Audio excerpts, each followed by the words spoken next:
Olá, seja bem-vindo ao nosso estudo do diagnóstico e manejo das lesões bucomaxilofaciais.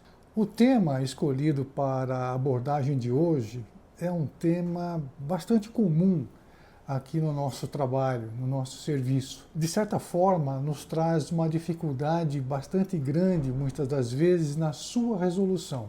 E esse é o verdadeiro desafio.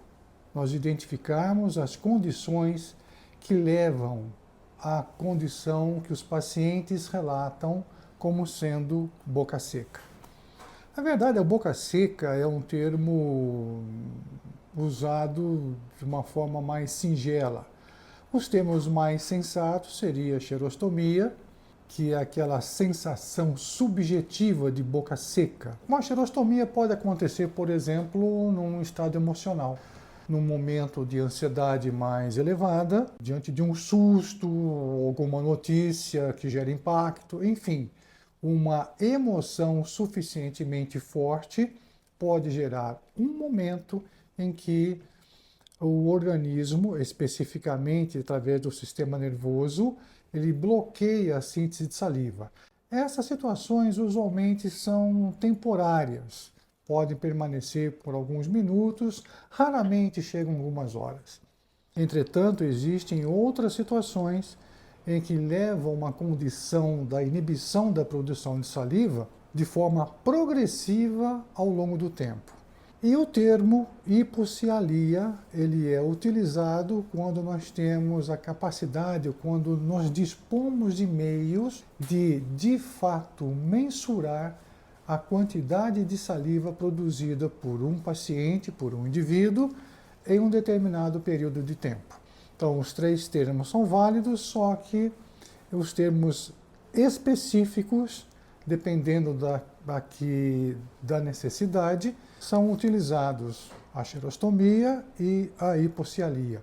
E pode existir uma situação crítica, por exemplo, quando o indivíduo é submetido a uma radiação na área de cabeça e pescoço, é submetido a um tratamento radioterápico, muitas das vezes por conta de uma lesão agressiva, de um câncer, que tenha se desenvolvido na região de face ou mesmo boca. Dentre os diversos efeitos adversos da radioterapia, um deles é exatamente o comprometimento da produção de saliva. E pode-se chegar a tal ponto em que a saliva seja inibida por completo.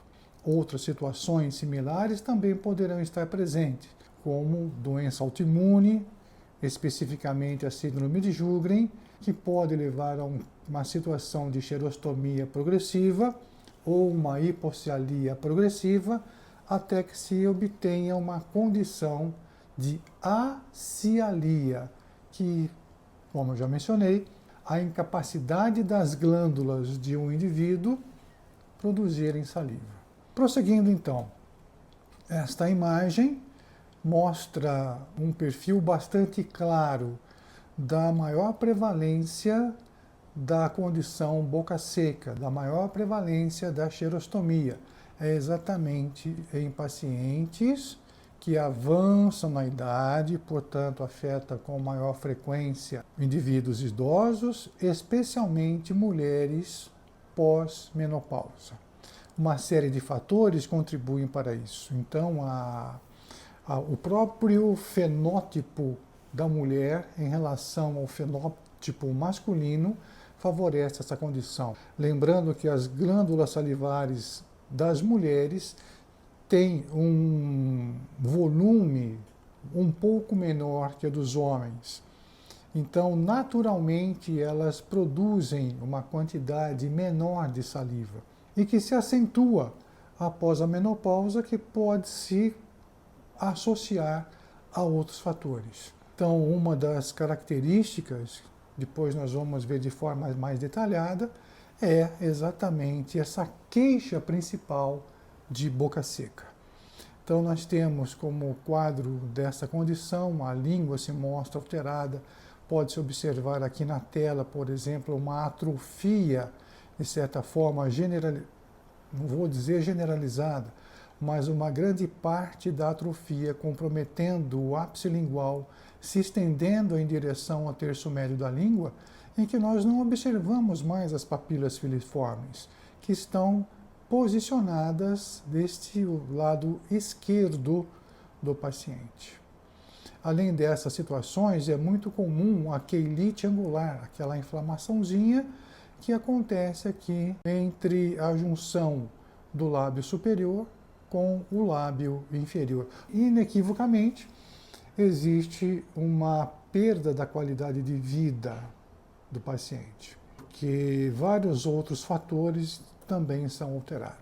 Então, para você ter uma ideia, a cialometria é um teste pelo qual nós mensuramos a capacidade de um indivíduo produzir saliva. De uma forma bastante sintética, nós precisamos ter o horário da coleta da saliva, uma vez que, dependendo do horário do dia, o comportamento da saliva se modifica. Nós preferimos obter essa coleta a partir da metade da manhã e não logo pela manhã, exatamente porque logo após o acordar, as glândulas não estão ainda na sua potência satisfatória de produção de saliva. Então, a partir da metade da manhã, se estendendo por toda a tarde ou mesmo à noite, nos concede uma coleta satisfatória. 2 padrões de saliva são normalmente obtidos. A saliva não estimulada, em que o paciente colhe a saliva sem ter nenhum esforço, existe um posicionamento adequado do paciente, materiais adequados para obtenção da amostra. Então, nós faremos a mensuração do volume expectorado de saliva em ml, para tanto usamos normalmente uma provetinha, e num tempo que pode ser, dependendo da indicação ou da finalidade do exame. Por exemplo, quando nós fazemos uma coleta para a investigação diagnóstica da síndrome de Sjögren, o protocolo determina um tempo de coleta de 15 minutos. Para outras situações, o tempo pode ser um pouco menor. E a saliva estimulada também é outra situação, é outra modalidade em que nós estimulamos o paciente, através da mastigação, a produzir um padrão de saliva via exercício, via excitação.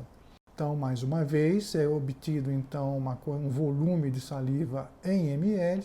Esse volume é dividido em função do tempo. Considera-se um volume normal para a saliva não estimulada quando o paciente consegue produzir 0,3 ml por minuto. Esse é o mínimo. Se ele produzir 0,4, 0,5 ml, considera normal. Em situações de cialorreia, que é exatamente oposto à xerostomia, esses volumes podem ser maiores. E o volume normal para a saliva estimulada, ele fica entre 1 a 2 ml de saliva por minuto.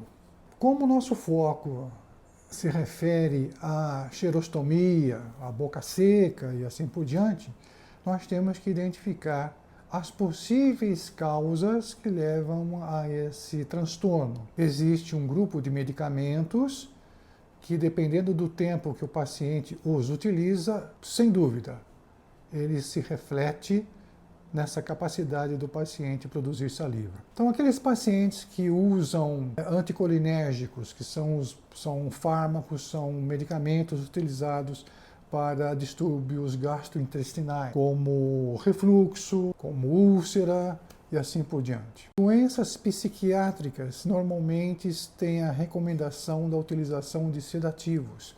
Sedativos, na sua grande maioria, principalmente dos derivados do grupo benzodiazepínicos, eles promovem, sim, uma inibição bastante intensa na produção da saliva. Da mesma forma, aqueles pacientes que fazem uso de neurolépticos em consequência de distúrbios orgânicos neurológicos, indivíduos que fazem uso contínuo de antihistamínicos, que corresponde a um grupo de medicamentos usado para as alergias. Aqui vale uma observação.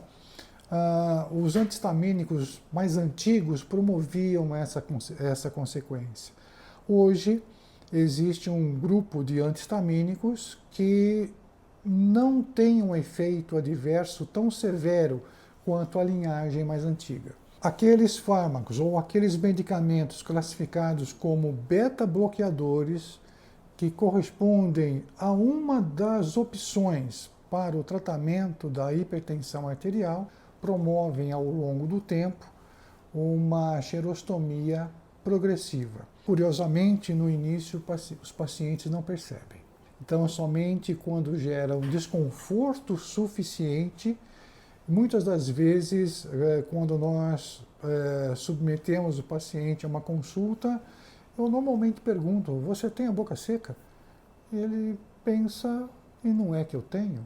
Muitas das vezes não chegou naquele ponto ainda de gerar desconforto. Muitas das vezes, como aqui nessa região do centro-oeste, pelo clima característico, numa secura bastante intensa, então eles atribuem ocasionalmente ao clima. Mas se o paciente utiliza uma quantidade de líquidos adequada, não tem por que essa intempérie climática interferir na produção de saliva. Muitas das vezes pode interferir na produção da lágrima, quando nós expomos, por exemplo, a um vento por tempo prolongado, aí sim, então, nós podemos sentir os olhos secos. Se o paciente ou mesmo nós fazemos uma caminhada acelerada ou uma corrida respirando pela boca, é claro que é normal que a boca se torne ressecada. Mas, tão logo, tem que haver o retorno à normalidade, principalmente a recuperação da hidratação. Existem fatores dos mais diversos, inclusive por mim mencionados, nesta oportunidade. Pacientes que fazem uso da polifarmácia. Imaginamos um paciente que usa um medicamento para a pressão, um medicamento para o controle da sua pressão arterial e, ao mesmo tempo, um sedativo. Com certeza, um fármaco potencializa o outro. E o resultado, então, é a intensificação da xerostomia. Fora outros fármacos que podem levar a essa situação. Ou outras condições, por exemplo, determinadas doenças autoimunes, que também podem contribuir para o desenvolvimento da xerostomia. Então, pacientes que fazem uso de polifarmácia, pacientes que são submetidos à radioterapia das áreas de cabeça e pescoço, como eu já mencionei anteriormente, doenças autoimunes, são aqueles pacientes que, por si, desenvolvem a artrite reumatoide, a síndrome de Sjögren, a sarcoidose, o lúpus eritematoso sistêmicos, podem desenvolver paralelamente a xerostomia, por um comprometimento indireto das glândulas salivares, principalmente das glândulas maiores. Uma outra situação também que poderá acontecer são os pacientes infectados pelo HIV, pacientes infectados pelo vírus do HIV, que são, de certa forma, resistentes ou refratários ao tratamento preconizado, com o tempo desenvolvem um aumento da carga viral. Consequentemente, ou paralelamente a esse aumento da carga viral, ocorre uma depressão, uma baixa na titulação dos anticorpos CD4+. Com isso, em determinado momento, quando atinge um determinado nível que pode ser medido pela instituição que faz esse monitoramento da carga viral e da titulação de CD4+, ele tem que receber determinada medicação. Uma vez, então, resistente ou refratário ao tratamento, dá oportunidade do desenvolvimento da AIDS. E uma das manifestações da AIDS, não as iniciais, mas já avançadas, é exatamente a xerostomia.